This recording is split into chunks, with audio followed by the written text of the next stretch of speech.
Pada suatu hari nanti Allah akan datangkan salah satu calon penghuni neraka, di mana ketika dia hidup di dunia, dia merupakan manusia yang paling bahagia. Mungkin jabatannya yang tinggi, hartanya yang begitu banyak, pasangannya, istrinya, suaminya yang mungkin gonta-ganti.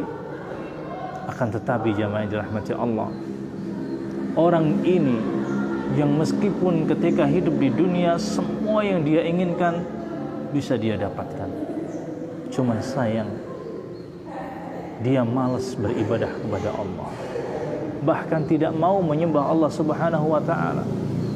Maka kelak pada hari kiamat Allah akan datangkan dia, kemudian Allah celupkan ke dalam neraka satu kali celupan.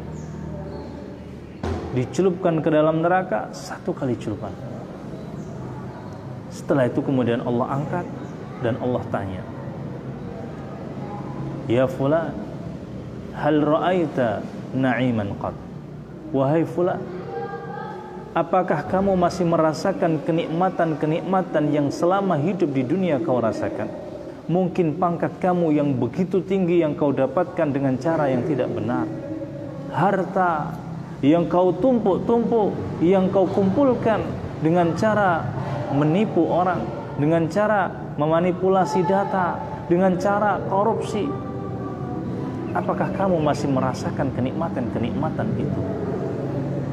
Maka jawabannya, wallahi ya Rabbi, ma ra'aitu na'iman qad.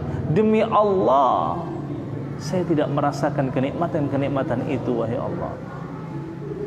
Jemaah yang dirahmati Allah Subhanahu wa taala, hanya sekali celupan ke dalam neraka melupakan semua kenikmatan-kenikmatan yang pernah dia rasakan dia ketika itu. Allah juga akan mendatangkan salah satu calon penghuni surga, di mana ketika dia hidup di dunia dia merupakan orang yang paling menderita. Mungkin karena miskinnya dia, mungkin karena Allah uji dengan sakit-sakitan, batuknya yang tidak sembuh-sembuh. Bahkan mungkin Allah uji dia dengan ujian yang berat. Ketika hidup di dunia dia diintimidasi, dizalimi, disakiti luar biasa, penderitaan yang tidak ada akhirnya. Akan tetapi orang ini jemaah dirahmati Allah senantiasa sabar di dalam menjalankan ibadah, senantiasa melakukan sholat, mengerjakan apa yang diperintahkan oleh Allah Subhanahu wa taala. Maka besok kelak pada hari kiamat Allah akan datangkan orang seperti ini dan Allah celupkan ke dalam surga satu kali celupan. Kemudian diangkat dan ditanya. Ibaratnya kita kayak membuat teh, sekali dicelupkan kemudian diangkat dan ditanya, wahai fulan, hal ra'aita bu'san qad? Wahai fulan, apakah engkau masih merasakan penderitaan-penderitaan yang selama ini kau rasakan di dunia?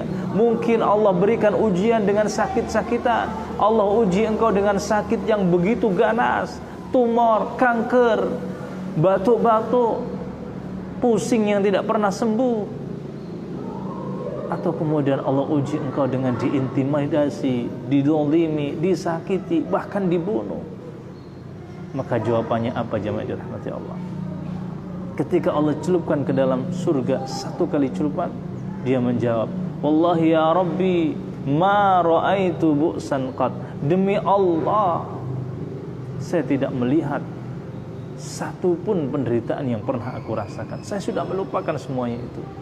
Lihat jemaah yang dirahmati Allah, penderitaan-penderitaan yang dirasakan manusia ketika di dunia terlupakan hanya dengan satu kali celupan. Hadis ini diriwayatkan oleh Imam Muslim. Hadis ini jemaah dirahmati Allah memotivasi kita supaya kita tetap bersabar di dalam beribadah kepada Allah. Meskipun mungkin kita hidup di dunia susah, akan tetapi ketika kita mau sabar, terus beribadah, sholat kita jaga, kewajiban kita jaga, kita akan melupakan semua penderitaan-penderitaan yang ada di dunia.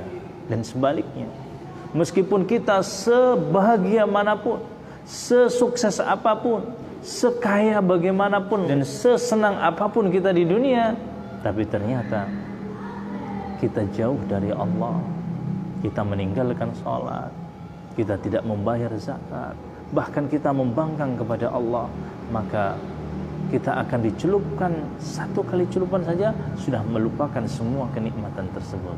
Oleh karenanya, mari kita senantiasa istiqomah dan senantiasa bersabar di dalam beribadah kepada Allah Subhanahu wa ta'ala.